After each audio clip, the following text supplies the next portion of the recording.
আমাদের তৃণমূলের পার্টি অফিসে ঢুকতে পারবেন? আপনারা পার্টি অফিসে ঢুকতে পারেন না। এটা একটা জেলার পার্টি অফিস, এটা কার্যালয়। মন্ত্রীর স্বামীকে মারধরের ঘটনাকে ঘিরে গন্ডগোলের সূত্রপাত। হামলার সঙ্গে বিজেপি যোগের অভিযোগ তুলে এভাবেই শনিবার মাঝরাতে বাঁকুড়া জেলার বিজেপি কার্যালয়ে হানা দিল পুলিশ। আর সেই ঘটনার প্রতিবাদে রবিবার সকালে বাঁকুড়া সদর থানার সামনে বিজেপির বিক্ষোভ ঘিরে বাঁধল তুলকালাম কাণ্ড।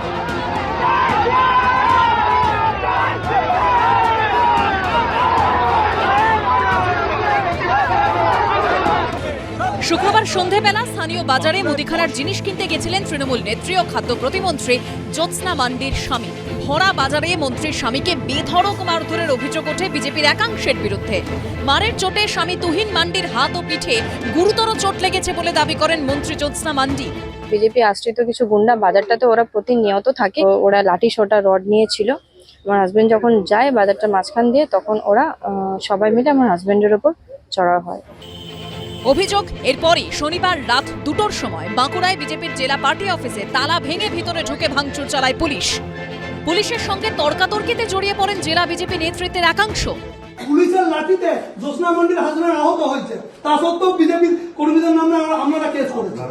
এই পুলিশি অভিযান নিয়ে প্রশ্ন তুলে সোশ্যাল মিডিয়ায় সরব হয়েছেন বিজেপি রাজ্য সভাপতি সুকান্ত মজুমদার।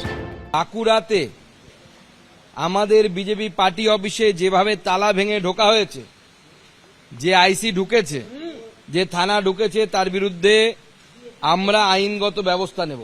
কোথায় মন্ত্রীর হাজবেন্ড মার খেয়েছে এবং স্পষ্ট ভিডিওগ্রাফিক প্রমাণ আছে যে পুলিশের হাতে মার খেয়েছে, র‍্যাব মেরেছে, সেখানে বিজেপির কর্মীদেরকে নাম দেয়া হচ্ছে। পুলিশ পুলিশের মতো কাজ করছে, আইন আইনের পথে চলবে।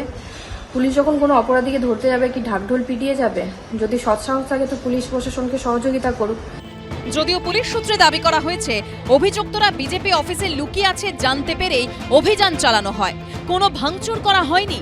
মাঝরাতে বিজেপির পার্টি অফিসে পুলিশ ঢোকার ঘটনাকে হাতিয়ার করে শুভেন্দু অধিকারী এক স্যান্ডেলে লেখেন, পশ্চিমবঙ্গ পুলিশ মমতা বন্দ্যোপাধ্যায়ের চপ্পলের নিচে থাকে। আবারও শাসক দলের পুতুল হিসাবে কাজ করে নিজেদের আসল রং দেখিয়ে দিয়েছে মেরুদণ্ডহীন পুলিশ। এটা পুলিশের কাজ করেছে। মন্ত্রীর স্বামীকে মেরেছে, মেরে যেখানে যেখানে লুকিয়েছে খবর পেয়েছে বা যারা আশ্রয় দিচ্ছে পুলিশ সেখানে খোঁজ করেছে। ওটা ওনার অভ্যাস, দীর্ঘদিন উনি তৃণমূলে ছিলেন, তাহলে কি উনি এতদিন যেটা উনি মুখে বলছেন উনি সেটাই করেছেন? সেটা করেই কাউন্সিলর হয়েছেন, সেটা করেই এমএলএ হয়েছেন, সেটা করে মন্ত্রী হয়েছেন। সব মিলিয়ে মন্ত্রীর স্বামীর ওপর হামলার ঘটনাকে কেন্দ্র করে নতুন মাত্রা পেল শাসক বিরোধী তরজা।